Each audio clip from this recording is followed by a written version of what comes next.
ini kan. Ya. Iya. Jadi penafsiran proses itu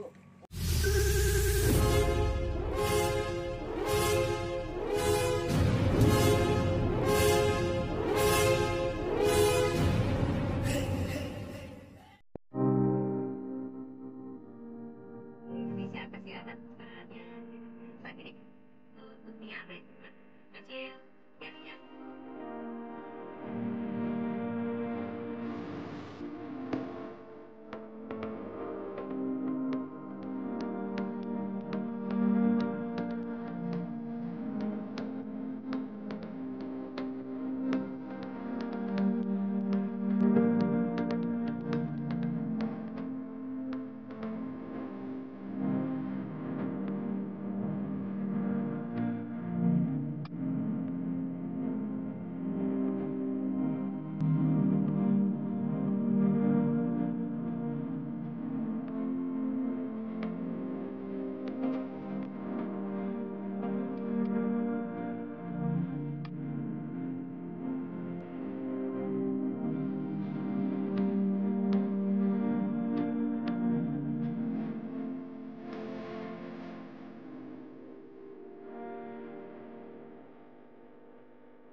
Sekarang di sini saya dari Balai Penyuluhan Pertanian Ciamis, khususnya di bidang penyuluhan Dinas Pertanian Kabupaten Ciamis, menggunakan uji pupuk dengan menggunakan perangkat uji pupuk yang dikeluarkan dari Balai Penelitian Tanah, yang mana sekarang akan menguji kandungan N, P, dan K. Perlu ditegaskan bahwa ini hanya menguji kandungan N, P, dan K. Di sini kita mengambil sampel. Dari sampel pupuk ini kita buat larutan komposit sampai homogen dengan menggunakan larutan-larutan yang ada di perangkat ini. Bisa dilihat ini kandungan-kandungan di dalamnya itu unsur-unsur kimia yang biasa dipakai di lab, tapi ini untuk skala sederhana, dan menghasilkan untuk yang pertama tadi uji kandungan K, kalium. Dari hasil uji ini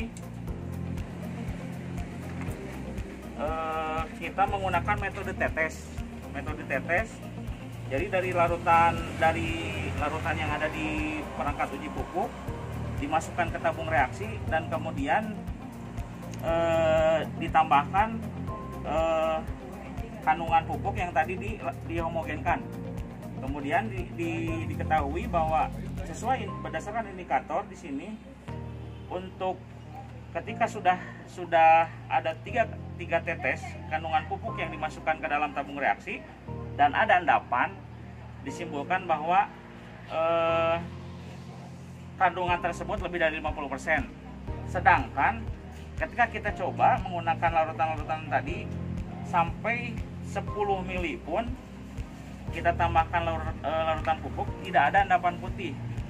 Berarti disimpulkan bahwa berdasarkan hasil uji untuk kandungan K2O di sini tidak ada kandungan K2O. Sedangkan untuk kandungan N kita menggunakan reaksi N123, disimpulkan bahwa menggunakan indikator warna seperti tadi sudah disebutkan bahwa ke rekan-rekan sekalian bahwa kandungan N yang ada di sini menunjukkan indikator warna berada di 15% kandungan N.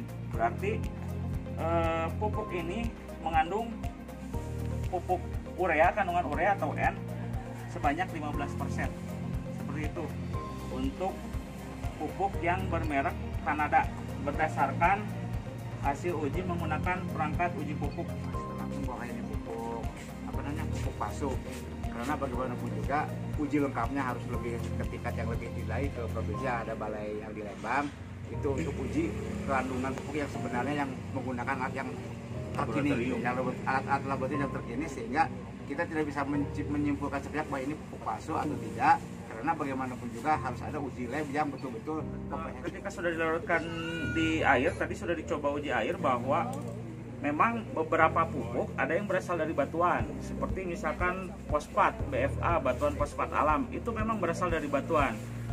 Kemudian itu kan mengandung kalsium. Nah, kita tidak bisa menyimpulkan dikarenakan di perangkat ini tidak ada uji kalsium, jadi tidak bisa menyimpulkan. Bisa saja ini mungkin mengandung zat kapur mungkin, tapi lebih jelasnya ini bisa dibuktikan di laboratorium dengan menggunakan larutan HCl.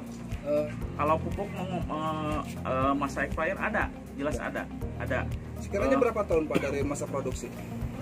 Jadi sebetulnya gini, kalau misalkan dari tingkat penyimpanan kita tidak betul, tidak sesuai dengan SOP, kandungan pupuk itu akan berkurang. Misalkan urea akan menguap, atau NPK bisa menjadi mencair gitu.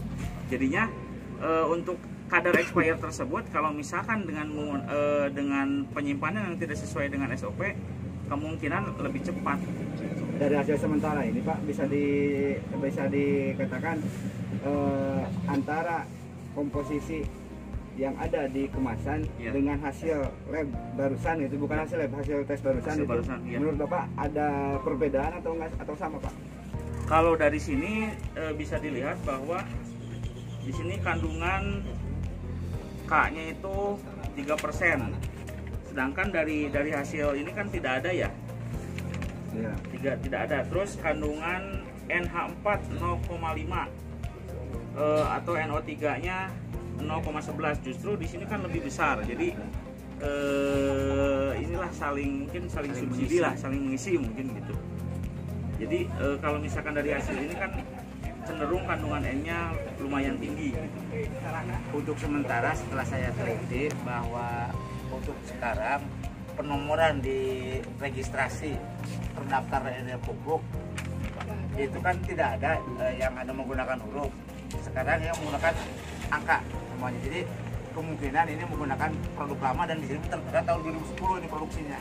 Itu mungkin bisa menyimpulkan sendiri rekan-rekan sampai seperti apa sih ini mereka yang bergerak pengedaraan barang pupuk ini gitu. Jadi ini masuknya kategorinya ilegal nggak Pak? Bukan ilegal, tidak bisa dimanfaatkan untuk tanaman. Tidak baik ya. Tidak baik dimanfaatkan. Karena tanaman tidak butuh pasir.